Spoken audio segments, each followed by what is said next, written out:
Amen. Well, good morning, guys. Good to see all of you. Welcome to Biblical Manhood Week 3. Got my trusty suitcase here with me this morning, just as a visual aid to kind of remind all of you what we're dealing with today, because the truth is that all of us as men have a suitcase with us all the time that we're carrying with us, and we're dragging along. And if you remember last week, as we talked about the Biblical Manhood plan, we talked about three pieces of this plan that we're working on. Remember? First is we're looking back. Second, we are understanding our definition of what a biblical man is. And then third, we're looking ahead and we're making a plan to see what is it that God wants us to do with our future and the legacy that we want to leave. But we're going to start by looking back. And I challenged you last week that we need to open up with honesty and transparency to other men. And the reality is that every one of us, every guy, has a suitcase that we're dragging behind us. That is our past. That is all the things that have happened to us that we're trucking with us everywhere we go.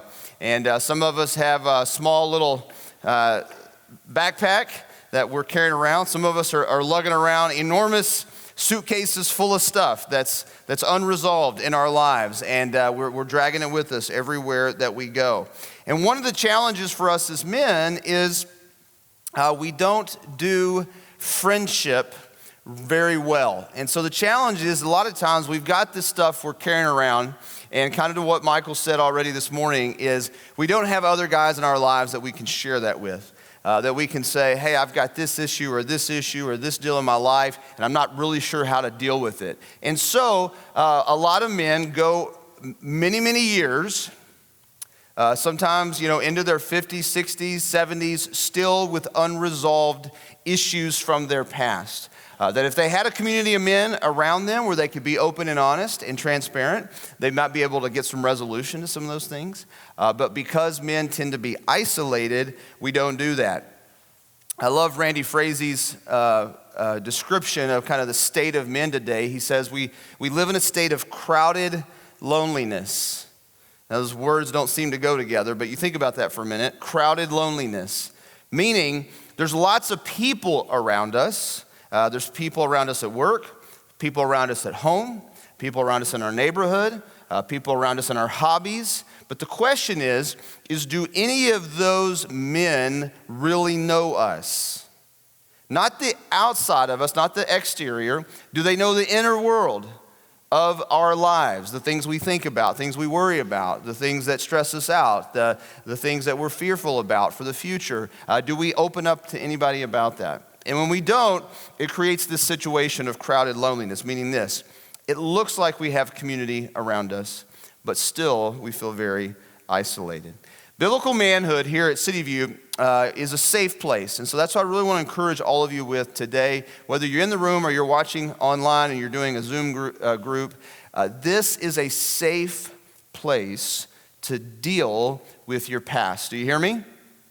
This is a safe place to deal with your past. There is no shame in being real and open and honest. Listen, here's how Satan works in our lives as men. You ready? Okay, real simple explanation. Satan tempts us to do things that we know we shouldn't do, makes sin look really good before we do it, and then after we sin, Satan beats us up so bad with shame that we don't tell anybody about what we did. That's how Satan works, those two patterns in your life, right? Tempt you to do something, making it look really good. Hey, if you do this will be amazing. You'll feel great. Everything will go really well for you. Tempt you to do it. And then when you do it, afterwards, to just bury you in shame so that you don't share with anybody. Part of what we want to do here is we want to fight Satan together as men by doing two things. We want to break down the lies that deceive us into sin on the front end. And we want to uncover the shame. We want to bring things into the light. And when we do that, we break the power of those things to control us. So let's deal with the wounds of the past together. What is a wound? A wound is any unresolved issue where lack of closure adversely impacts the shape and shapes the direction and the dynamics of a man's life now. A wound is any unresolved, that's the key word, unresolved issue, where lack of closure adversely impacts and shapes the direction and dynamics of a man's life today. Now, let me help you by unpacking my suitcase this morning to just briefly give you the 5 wounds we're going to talk about this semester. You've got them there on your handout. And so, but I want to give you an image from my suitcase to go with each one of them. I want you to write down the image next to the wound. It'll help you remember what are the 5 wounds we're trying to deal with this semester. The first is the absent father wound. Write down a baseball glove right there, okay? The absent father wound, okay? And we're going to dive deep into that wound today. What happens whenever a dad is either physically not present or is physically present but not emotionally engaged, okay? And that creates a wound in the life of a young man that really shapes us into adulthood, right? And so you can remember the baseball glove, the idea of the son who's coming to dad, hey dad, can we play catch today? And the dad saying, hey, I'm really busy today, I've got a lot going on, we'll get to that tomorrow, right? And that pattern kind of continues where a dad pours his life out at work and gives everything he has to his career, says, son, we'll get to that later, and all of a sudden wakes up and realizes, wait a minute, my son's graduating from high school, and I missed a window, right? And so that creates a wound. So remember, the baseball glove is the image of that. The second wound there you've got on your list is the overly connected to mother wound, all right? Overly connected to mother wound. Write down apron there on your sheet. You'll remember always, forever, me wearing this apron up here, looking goofy. You say, wow, Keith, you look ridiculous, right? And the point is a lot of men are walking around with this overly bonded to mother wound, and they look ridiculous like this, okay? Now, they don't know they look ridiculous, okay? It's just kind of how they have learned how to do life. And this wound is not from an absent parent. This is from a parent who is overly connected, from a mother who is nurturing, loving, stepping in to help in every situation, but does this to the extreme. And what this becomes in a young man's life is it becomes a mother figure that is controlling even into adulthood. And so you see men who are 30, 40, 50, 60 years old who can't tell their mother no about something, right? Who can't really prioritize their wife and their family life because they are not able to set boundaries with their mother, because there's this attachment issue still with their mom that they're overly connected with. And so that creates a wound. It creates an unresolved issue that men need to learn how to deal with, and we'll talk about that this semester. With each of these wounds, we're going to take 2 steps. We'll spend 2 weeks on each wound.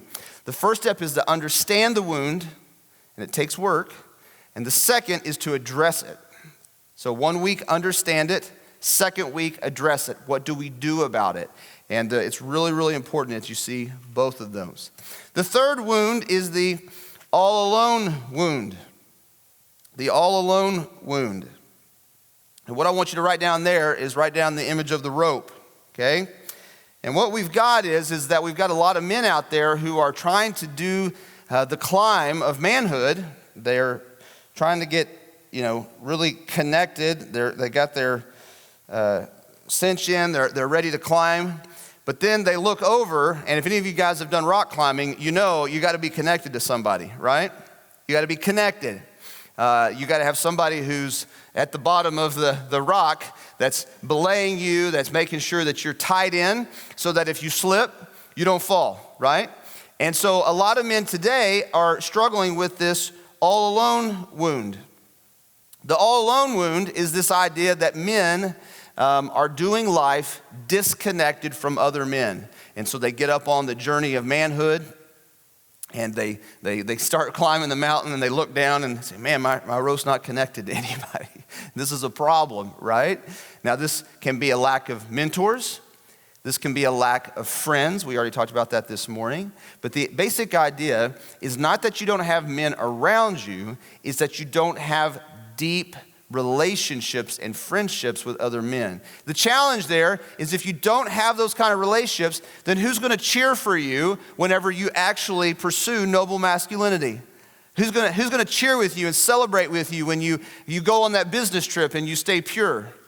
Who's going to celebrate when you have that meaningful conversation with your daughter about what it means to be a godly young woman? Who's going to celebrate with you whenever you act with integrity within your career, right? Who's gonna do all those things? That's where this wound manifests itself, because if you don't have those kind of relationships and you are all alone in your journey, then you will slip and fall because you don't have anybody to encourage you and to stay connected to you. So the challenge there for us as men is we deal with this all alone wound. The fourth wound is marked by a lack of manhood vision. A lack of manhood vision. Write down the phrase binoculars there.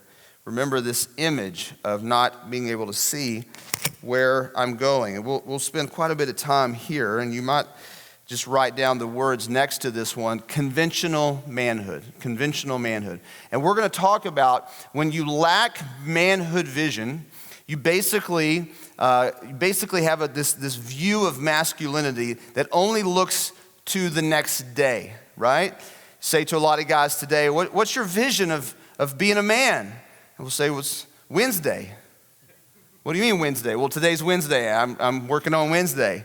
Well, what's your vision for tomorrow? It's Thursday. What's your vision for the weekend? I don't know. I haven't got that far, right? And that's the way a lot of men live their lives, day by day. And the challenge is they have not looked ahead, right? They haven't lifted their eyes to the future and actually said, what kind of man am I desiring to be in the long term? And what am I going to do today to be that kind of man? And you've got to have vision for that. And when you don't have vision for godly masculinity, listen to me, it creates a wound. It creates a deficit in our lives. And so you have a lot of men who go into adulthood because nobody set them down and said, this is what it means to be a man. No one gave them a definition of manhood that was beyond today, right? And so a lot of men go into adulthood and this is their vision of masculinity, okay? I need to have sex with as many women as I can, and I need to get on the career track that's going to make me as wealthy as I can be. And then if I can make as much money and have as much pleasure in my life, then my life will be a success. And what that does is put a lot of men on this rat wheel where they're just running after this pursuit, and a couple of things happen in conventional masculinity. One, a lot of guys are disappointed, okay, because they can't seem to get to the top of the mountain that the culture has said is what it means to be a man. And then a few guys do. A few guys do get to the top, and they're even more disappointed because they get everything the culture says they should get. They get all the money, they get all the women, they get all the things that they're trying to pursue, and then they realize how empty that is. And you see those stories all the time in our culture. Because why? Because there's a lack of vision that creates a wound in a man's life. Now, the last wound that we're going to talk about this semester is the depravity wound. Where's my sample? Oh yeah, it's not in here. Because this is the wound that men can't see. These are all wounds of nurture. These are all wounds of nurture. These are things that happen to us. The depravity wound, are you ready? Is a wound of nature. It's a wound that's inside of us. It's not something you can see from the outside of me or the outside of yourself, but it's there, and it's deep, and it's buried. Jeremiah 17:9 says, the heart is deceitful above all else. Who can understand it? So we need to talk about this part of the masculine journey. Here's what men do. We take our suitcase, We take all this stuff from our journey that we're carrying around with us. And this is one of the big insights the Lord dealt with me about through this study the first time I went through it. We take all this stuff that's in our story, and it's all real, and all these deficits are real in our story, and we mix it with our own depravity. We mix our wounds with our sin nature, and we wreak havoc. This is why these wounds are such a big deal when they're unresolved. Because here's what men do. Every one of us in this room, we use these deficits to justify the sin that's already within us. And when we do that, we really do create a lot of chaos around us. So we want to deal with these wounds. This fall, we're going to just really press into understanding and dealing with these wounds. And here's the power of this. It's not like anything I just said you heard and you were like, oh, I've never considered those issues in my life. But there's real power in naming things. There's real power. When things are hidden, you don't really know how to deal with them. And so we just carry the suitcase around.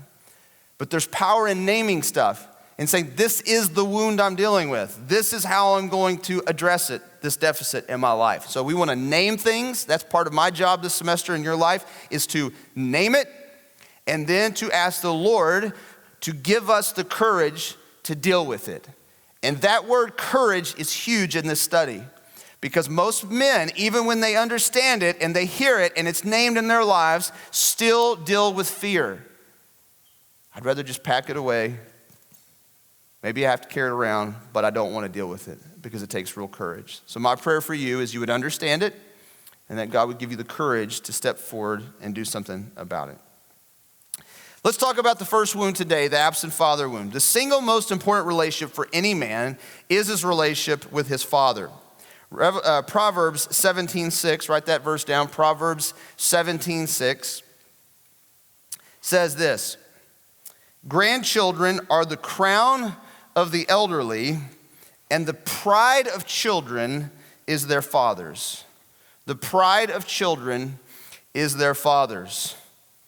When I read that verse, it makes me think about being in elementary school with when I was a young man and I was with other kids in elementary school. And I remember having conversations where we would say, how much money does your dad make? So my dad makes this much money. I don't know why we had that conversation, but there was this sense of like, that is what is so important about, you need to know about my dad. This is what my dad does. He makes this much money. And this is how cool my dad is. And this is how far my dad can throw a baseball. We had these conversations. I remember when I was a young kid, and just when I read this verse where it says, the pride of children is their fathers, I think about that verse where we do stuff like that. From an early age, we idolize our fathers. We desire to be with our dads. We want to be like our fathers, and we seek our father's love and approval. This is universal. You're not bizarre. You're not unique if you have those desires within you. But we are facing the brunt of an unprecedented experiment in human history, and that is the absence of fathers in the upbringing and direction of their children. I want you to see this chart looking at the startling statistics for the last 50 years. This is a living arrangements of children under the age of 18 from 1970 to 2015. Now, what you'll notice is the top line is children living with two married parents. Now, this doesn't mean it's the biological father. That number is actually even lower. This just means there's two married parents. Could be a stepdad, but there's two married parents in the family. And you can just notice that from 1960, when this data started to be tabulated, how this top line has decreased year over year all the way down into the 64% range that it is in today of kids living with two married parents. Now, what I want to show you is the second line here is kids living only with their mom. Okay? And so what happens as this number decreases, what's increasing is not kids living with their dad. What's increasing is kids living with their mom. And that's this line. that continues to go up into like the 25% range. The bottom one down here, the green one, it's hard, these two lines at the bottom kind of overlap each other, but the green one is dads only, which has been hovering around 3 to 4% for a long time. And then the other one is living with no parent, which is around the same place. What I want you to just see about this, okay, is that we are kind of in this national experiment to see what happens in the lives of young men when their dad is not in the home. So think about this for a minute. If you've got 64% now living with two married parents in the house, okay, just do the math. You got 35% of children today that are not living with both parents or two married parents in the home together.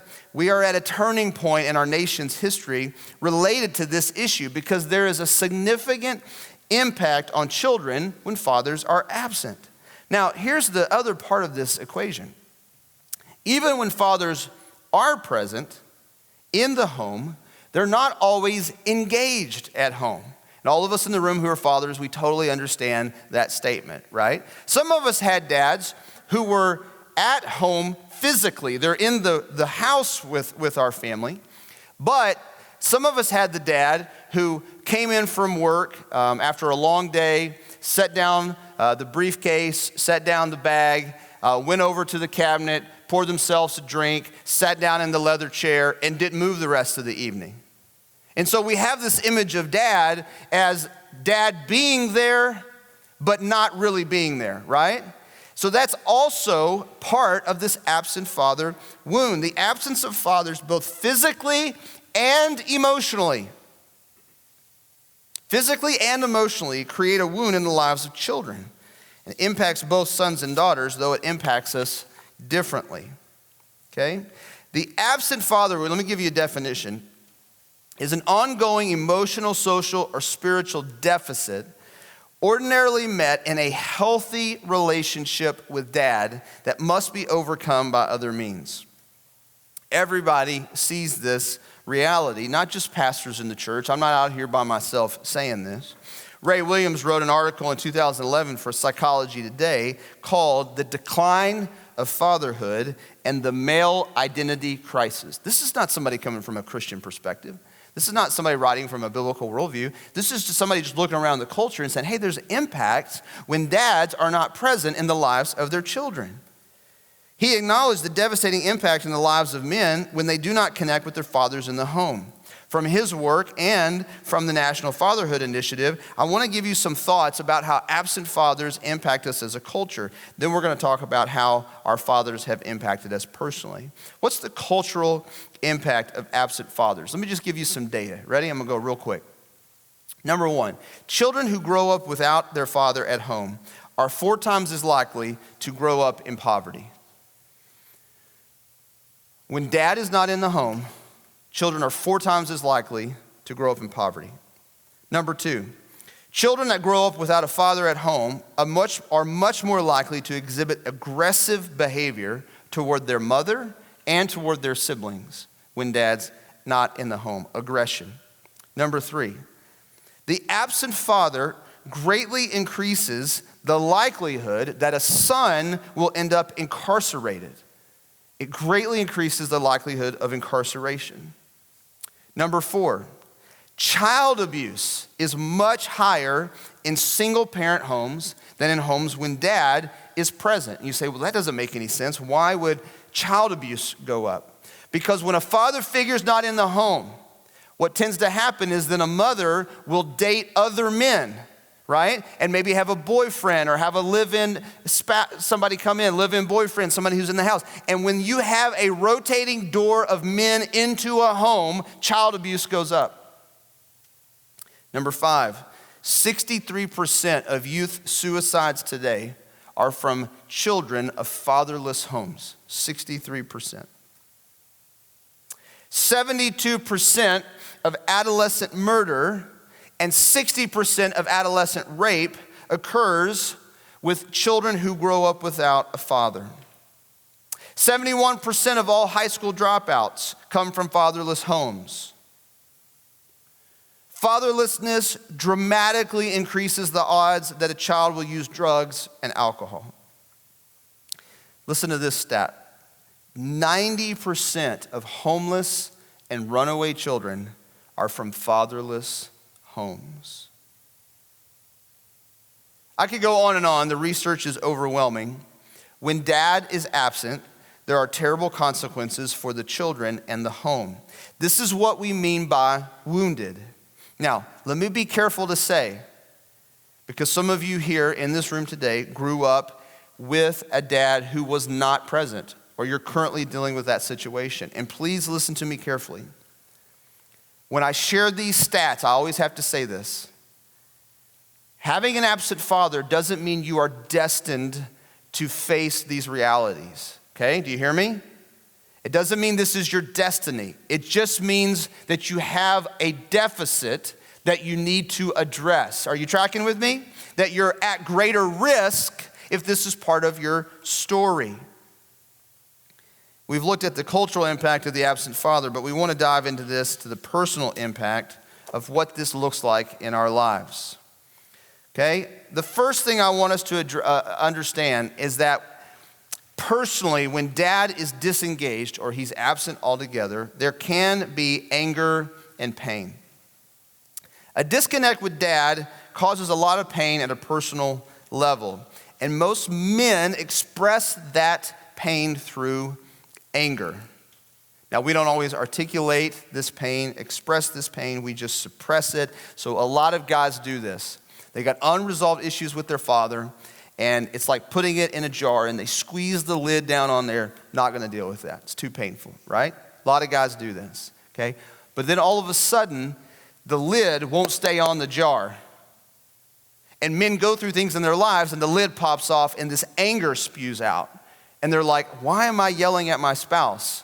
Why am I so angry about this situation where I was just slightly offended by someone? Why is this anger exploding? It doesn't seem to be connected to the level of what I'm dealing with. And a big part of that for men has to do with how they've dealt with their father wound. This can lead many men to have explosive tempers, okay? To have kind of a slow boil underneath the surface. This is why Scripture warns us who are fathers, are you listening? Warns us who are dads, don't exasperate your kids. You ever wondered about those verses? Ephesians 6:4 says this. This ought to be one of your manhood verses. Fathers, don't stir up anger in your children. Now, I always have found it fascinating in Ephesians 6, it doesn't say mothers don't stir up your kids to anger. It doesn't say that. But he says dads don't do that. Because there's something specific about our temptation as fathers to stir up anger in our kids. If we don't train up our kids, if we ignore them, if we reject them, if we hurt them, it can cause deep anger. And some of you are in the room, some of you watching online, and even as I'm saying this, you're connecting the dots and realizing for the first time, wow, that's why I live with so much anger in my life. Colossians 3:21 says exactly the same thing. Fathers, don't exasperate your children. And then it adds the reason, so they won't become discouraged. Children become discouraged and they become exasperated by absent fathers. And here's what I want you to know. Anger is one way that we express the father wound.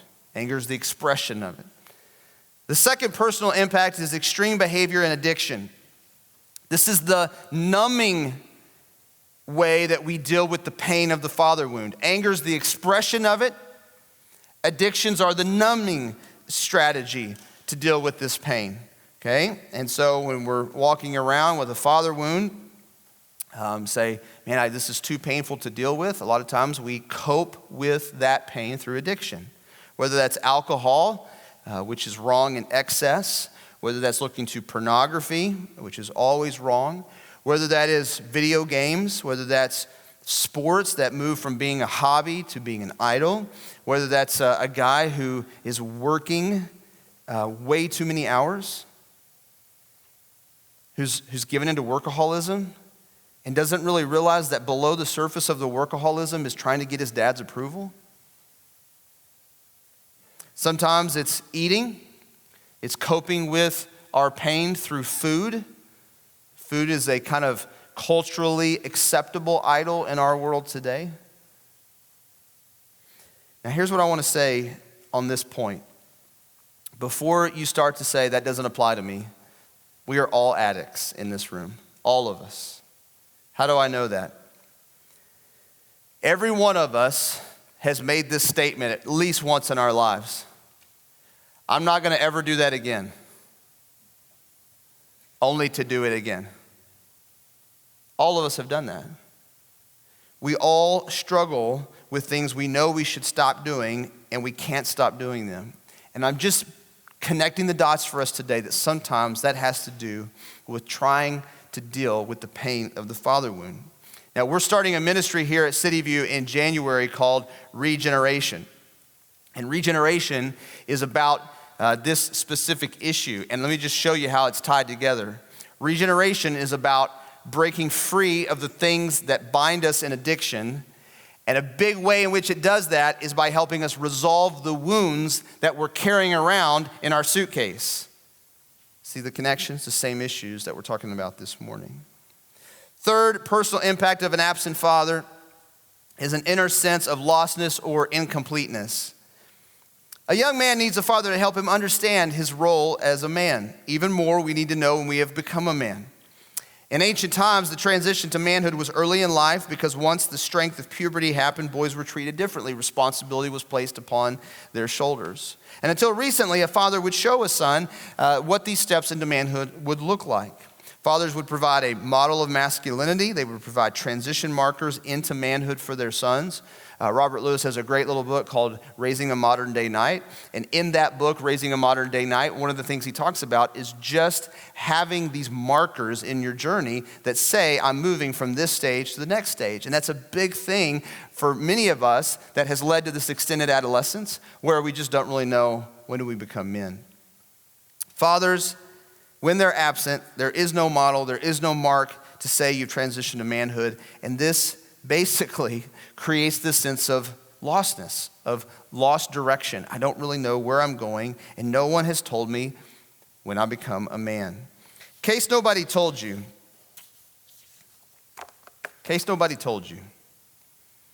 you are a man. Act like a man. 1 Corinthians 16:13 needs to be one of your key verses. 1 Corinthians 16:13. Be on alert, stand firm in the faith, act like men. Be strong. Act like men. Nobody has told you, I'm here to tell you, even you young people in the room, step into manhood. Distance from dad creates a lack of direction here of knowing, where am I in this journey toward manhood? Fourth, and this is a huge one, is absent father creates sexual confusion. This is a difficult, nuanced, complex topic, and we're going to spend more time on this later in the study. But here it's enough to mention that research shows the connection between a father-son relationship in pre-adolescence, this is even before puberty, and a boy's likelihood to develop same-sex attraction and gender confusion. Now, that's not all that's involved in homosexuality, of course. There's a lot of other factors involved in this conversation. But it makes sense that a young man who doesn't have a healthy, positive, loving relationship with his father can develop a distorted view of what relationships with men are supposed to look like. And when you have an unhealthy relationship with your dad, you can have a distorted view of your own gender identity and your own sexuality. Typically, what we see is the more absent a father is in your life, the more men will struggle with their sexuality. More looking for what does it mean to be a man sexually. So obviously, pornography is tied to pleasure. But let me just add one other piece to pornography. A big part of pornography is also the lie of what is a man and what is a woman. This is how women should behave. This is how men should behave. It's creating this whole narrative that we buy into that says this is masculinity, this is femininity. Now just put these pieces together. If you don't have a healthy relationship with your own father and you start getting involved in pornography, do you see how your whole view of your sexuality would start to be distorted? Of course it would be. Men react in two ways to this confusion. Some become overly aggressive in order to prove their masculinity. Some become overly sexual in order to gain the love and approval of men because they have lacked that in their own journey. Both can be the consequences of an absent father. You see how huge this issue is? I'm trying to show it to you culturally, and then I'm trying to show it to you personally. These are the things we struggle with in an absent father situation. How would you describe your relationship with your dad? Part of what we want to do this morning around our table is we want to discuss with one another how our relationship with our dad has impacted us. Can I give you a couple of ground rules as we have this talk? Number one, the Bible says it clearly commands us, honor your father and mother. This is listed as one of the 10 commandments in Exodus 20, and it's repeated in Ephesians 6. So the Ephesians 6 passage I just gave you, it says fathers, don't stir up anger in your kids. Right before that is where it says, children, obey your parents in the Lord, for this is right. And then it gives the reason. Because the first commandment with a promise was this commandment, honor your father and mother. Now here's the trick. Here's the difficulty. How do I talk openly and honestly and transparently about the deficits in my own life from my experience with my dad, but not fall into a place of dishonor, disrespect, and just tearing my dad apart? You got to watch your heart here. You understand? In addition, if you're a young man in the room, you're living with your father right now, okay? Talk openly about your difficulty with your relationship with your dad. There's a reason, young guys, we didn't put you at the table with your own father. There's a reason we did that. We want you to be able to talk openly with other men about how you struggle in that relationship. We all do, okay? But as you do it in a way where you also are respectful to your dad in the way you talk about the struggles you have. Now, this is very difficult to do. Let me just give you one way to do it, okay? I want you to think about your relationship with your father through this lens. 3 words of honor and 3 words of deficit. 3 words of honor and 3 words of deficit. Now for some of you, like finding those words of honor is like a real struggle. It's like you're kind of reaching, but it's important for your own heart to remember, what are the good things that I received from my dad? Even if my dad hasn't been present, even if he's not even in the picture, what are some things that I can honor about him? Now 2, let me say this. Every man's father wound is different. Okay? Every man in this room has a different father wound. Some of you, it's a scratch. It's a surface scratch. And it's like, yeah, I've got a couple issues in my life, but it's not really that hard to deal with. Some of you have a gaping knife wound.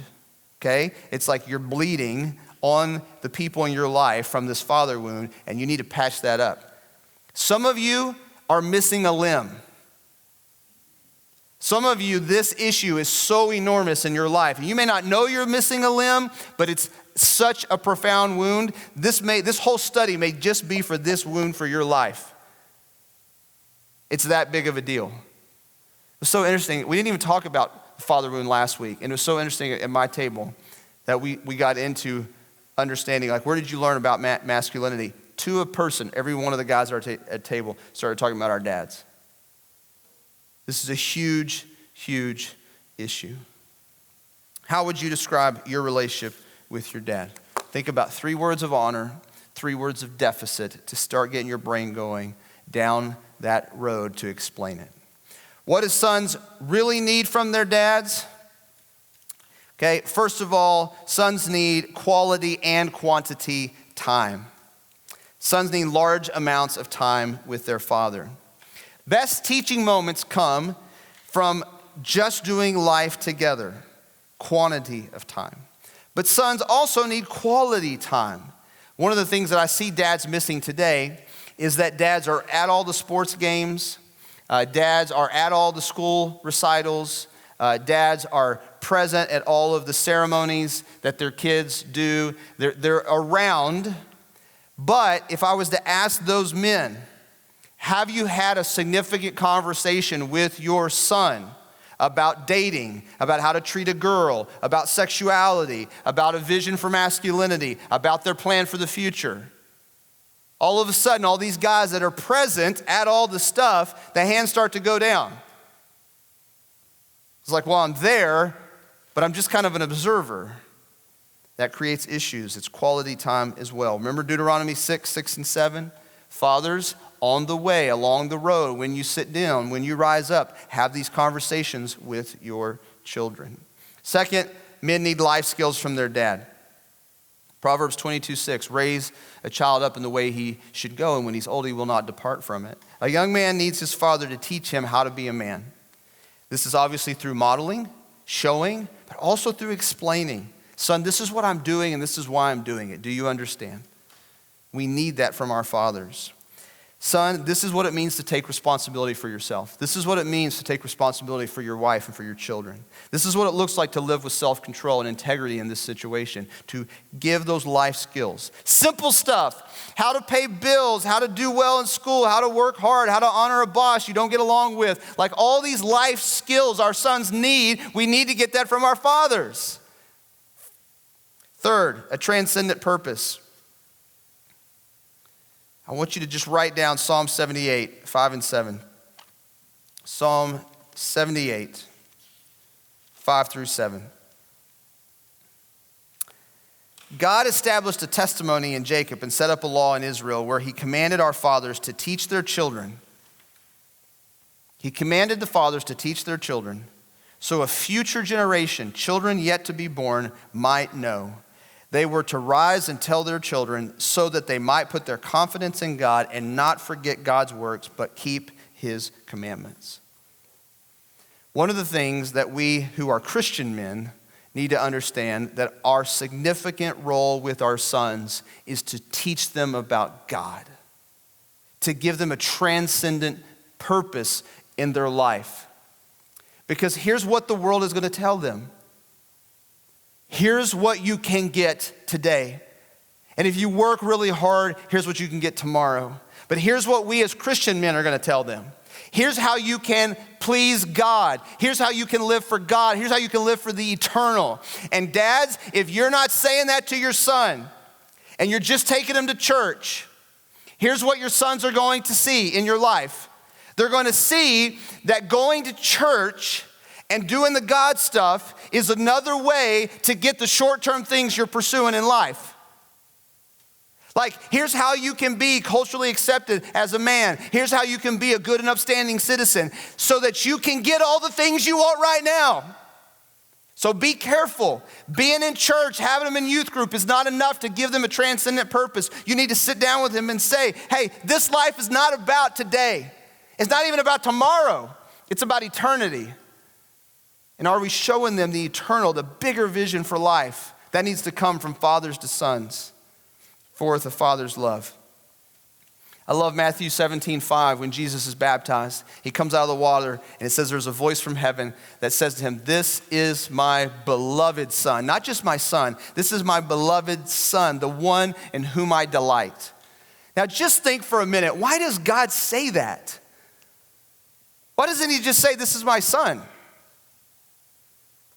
Why does God's voice say, this is my beloved son in whom I delight?